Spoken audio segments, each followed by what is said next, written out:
नमस्कार. जय श्री कृष्ण. श्री कृष्ण चैतन्य प्रभु नित्यानंद श्री अद्वैत गदाधर श्रीवासदि गौर भक्त वृंदा.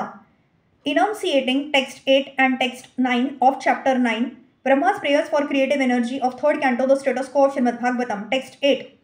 Shrut trut tridhatu bhirima muhuradyamanah shitoshana vatavara shairit retarach कामाग्निना च्युत Rusha च सुदुर्भरेण समपश्यतो मन उरुक्रम सिद ते मे.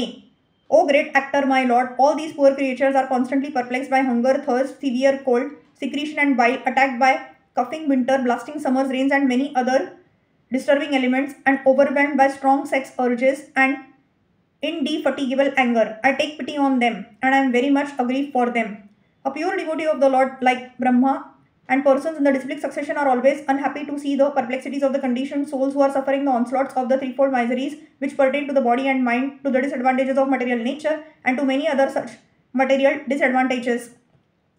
Not knowing adequate measures for relieving such difficulties, suffering persons sometimes pose themselves as leaders of the people, and the unfortunate followers are put into such disadvantages under such so-called leadership. This is like a blind man's leading another blind man to fall into a ditch. Therefore, unless the devotees of the Lord take pity on them and teach them the right path, their lives are hopeless failures. The devotees of the Lord who voluntarily take the responsibility of raising the foolish materialistic sense enjoyers are as confidential to the Lord as Lord Brahma. Text 9. Yavata pruthaka tvamida matmana indriyartha maya balam bhagavato jana isha pashyeta tavanna samasrutirasau pratisanpramet vyarthapi dukkha nivaham vahati Kriyartha. O my Lord, the material miseries are without factual existence for the soul.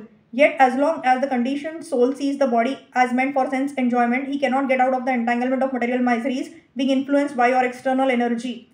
The whole trouble of the living entity in material existence is that he has an independent conception of life. He is always dependent on the rules of the Supreme Lord in both the conditioned and liberated states, but by the influence of the external energy, the conditioned soul thinks himself independent of the supremacy of the personality of Godhead.